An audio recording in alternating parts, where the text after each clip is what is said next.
Hello guys, Assalamualaikum. Welcome back to my YouTube channel. Gimana nih kabar kalian? Semoga baik-baik aja ya.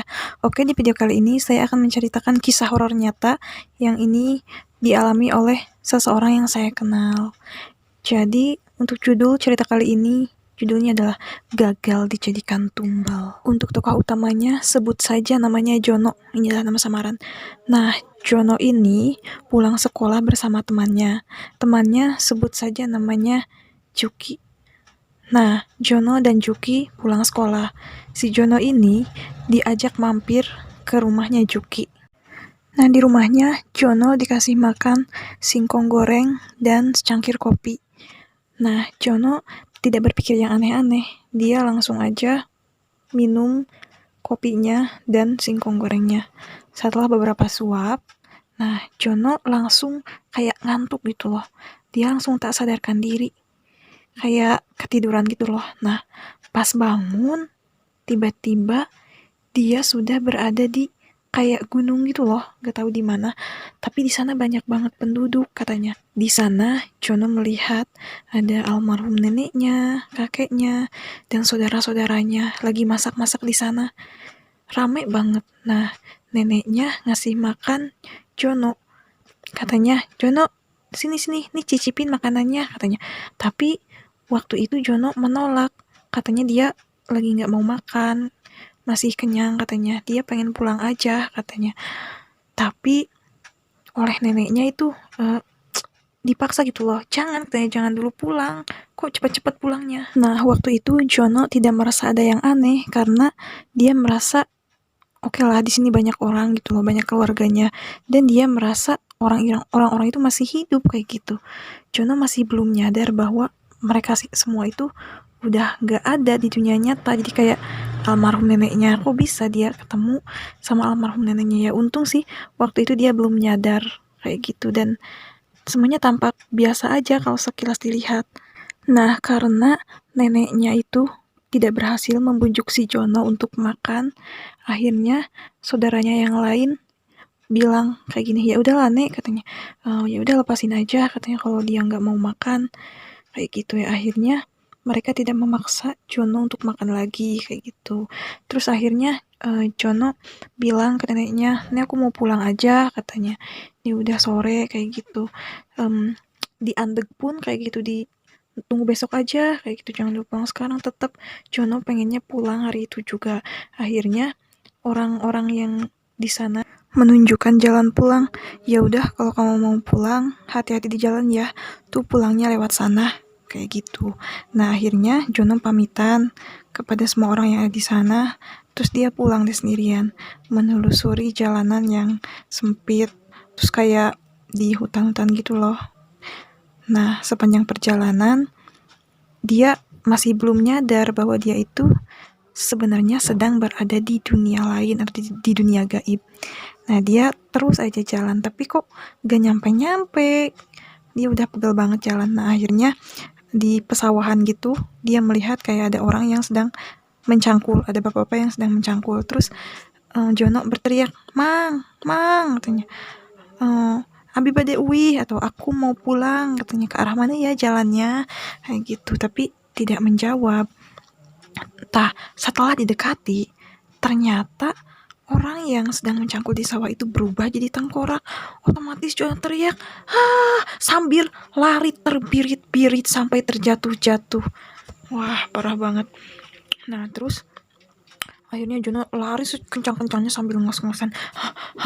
Nah, lalu dia langsung istighfar loh. Astagfirullahaladzim, ya Allah, ya Allah, ya Allah, kayak gitu. Jadi langsung sadar gitu loh, untung langsung ingat kepada Allah. Nah, terus dia di tengah jalan nemu lagi kayak ada bapak-bapak. Nah, terus dia masih ragu, ini orang bukan ya? Terus dia manggil lagi kayak gitu.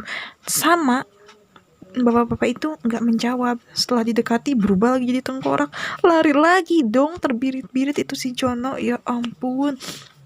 Sambil istighfar, sambil nangis, sambil nahan takut itu loh, kayak gitu. Semuanya yang pengen pulang kayak gitu. Pokoknya benar-benar campur aduk banget si Jono waktu itu. Nah, karena si Jono terus-terusan istighfar dan menyebut nama Allah, akhirnya keajaiban datang. Jadi kayak portal dunia gaib dan dunia nyata itu terbuka, kayak langsung jelek gitu. Jono langsung berada di dunia manusia, atau penghalangnya itu menghilang kayak gitu. Nah, sehingga di sana Jono ditemukan oleh seseorang. Jadi di sana ada bapak-bapak yang nemuin Jono yang lagi ketakutan. Katanya, "Jang, kamu lagi ngapain di situ?" Katanya, "Ini udah sarep, Nak," atau udah hampir maghrib, maksudnya gitu. Terus si Jono kan hampir lagi nangis, ketakutan kayak gitu. Nah, akhirnya didekatin oleh bapak-bapak, terus ditenangin dulu. Nah, habis itu diajak dulu ke rumahnya, baru dia ditanyain sebenarnya apa yang terjadi. Nah, terus si Jono nyeritain dari awal sampai akhir, katanya kayak gitu. Terus bapak-bapaknya bilang, "Jang, untung kamu nggak makan makanan itu. Kalau misalkan kamu makan makanan itu, wah, kamu udah nggak bisa kembali ke dunia manusia." Jadi kayak semacam disulurkan, kalau bahasa Indonesianya ditumbalkan. Juno langsung langsung kaget banget. Dia nggak nyadar atau nggak nyangka kok bisa berada di sini ya. Terus bapak-bapaknya bilang, "Jang, kamu sebelumnya abis ngapain gitu, kok bisa tiba-tiba berada di sini? Coba deh inget-inget lagi," kayak gitu. Nah, akhirnya Jono ingat, dia ceritain deh ke bapak-bapak itu. Dia bilang cuma makan goreng singkong dan cai kopi dari temannya. Nah, terus bapak-bapaknya, wah, mungkin dari sana awal mulanya kayak gitu. Jono bener-bener nggak percaya kok bisa tega banget temannya nyulurkan atau jadiin si Jono tumbal kayak gitu. Nah, akhirnya Jono ini dianterin pulang oleh bapak-bapak itu. Oh iya guys, kalau kata nenek aku, kalau misalkan kita lagi berada di dunia gaib atau entah berantah, kita benar-benar harus istighfar gitu, menyebut nama Allah. Terus kita ambil tanah dalam genggaman sambil dibacain istighfar atau apalah gitu. Terus si tanah dalam genggaman itu langsung dibuang ke depan, langsung disemburin. Nah, insya Allah katanya portal dunia gaib dan dunia nyata itu akan langsung terbuka, sehingga kita yang tadinya tidak kelihatan oleh manusia jadi kelihatan oleh manusia kayak gitu. Nah, balik lagi ke cerita Jono, alhamdulillah akhirnya Jono dapat selamat, dia pulang ke rumah. Nah, besoknya dia langsung menceritakan ke ibunya tentang kejadian yang menimpa dia kemarin-kemarin. Nah guys, ternyata terornya nggak sampai di situ. Nah, besoknya si Jono ini langsung sakit, langsung entah panas dingin atau apalah kayak gitu. Terus ibunya membawa si Jono ke dokter, tapi kata dokter dia baik-baik aja menurut hasil medis. Nah, akhirnya Jono dibawa pulang. Nah, terus ibunya curiga nih, langsung membawa si Jono ke orang pinter, ke ibu-ibu. Ada ibu haji yang terkenal dia orang pinter. Nah, akhirnya dia dikasih minum air jampe di sana dan alhamdulillah langsung sembuh. Nah, namun tak lama setelah itu, besok-besoknya tiba-tiba ada ular hitam yang datang ke rumahnya si Jono. Asli merinding banget. Kalian tahu kan, ular hitam itu katanya kendaraannya jin. Nah, terus ibunya Jono ini kan lagi sapu-sapu tuh di depan rumah. Nah, tiba-tiba ada ular yang ngaleor gitu di teras rumahnya. Kayak ular sinduk gitu loh guys. Kayak ular itu mau ngomong sesuatu, dia liatin terus si ibunya ini. Kan langsung kaget kan ibunya.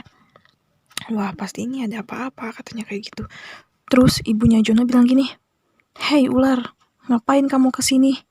Jangan ganggu kami. Kami pun tidak akan mengganggumu. Pergi sana, ini bukan tempatmu." Terus si ularnya itu kayak melihatin ibunya Jono sambil kayak ngedengerin gitu loh, kayak ngerti ibunya Jono ini bilang apa tadi, kayak paham gitu loh. Tapi ularnya ini tetap nggak pergi-pergi. Nah, ularnya ini malah celingak-celinguk seperti melihat keadaan sekitar. Nah, akhirnya ibunya Jono ini bicaranya kesana kemari, kayak, "Kamu jangan ganggu anakku lagi," katanya. "Anakku udah disembuhin oleh ibu haji, rumahnya di situ," katanya. Gak tau gimana pokoknya si ularnya ini kayak ngangguk-ngangguk gitu loh, kayak ngerti. Nah akhirnya si ularnya langsung pergi ngeleor ke solokan. Kalian tahu nggak guys apa yang terjadi?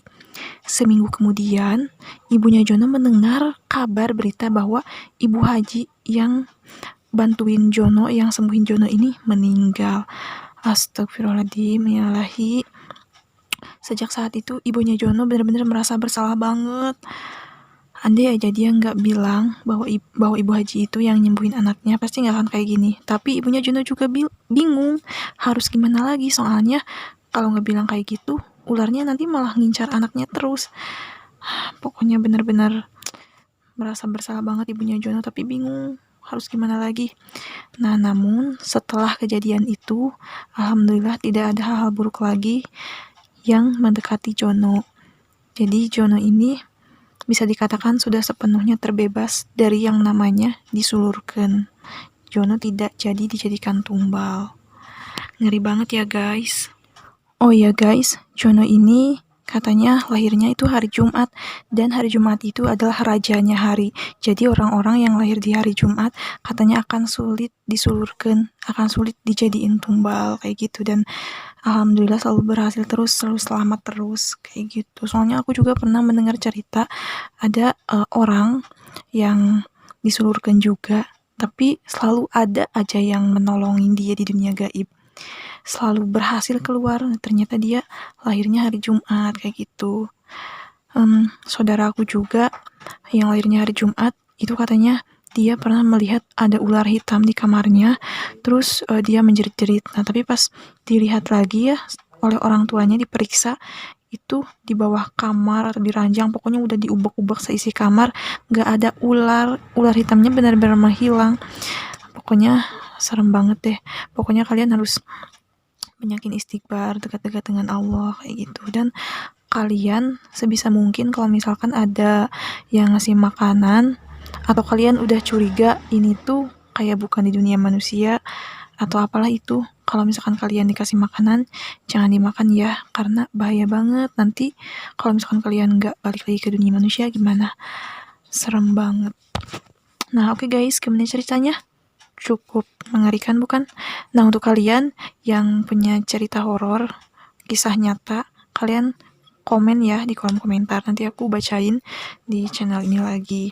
Oke guys, jika kalian suka dengan ceritanya, jangan lupa tinggalkan like, comment, share, and subscribe. Jangan lupa bunyikan lonceng agar nggak ketinggalan notifikasi dari aku. Oke guys, see you in the next video. Bye-bye.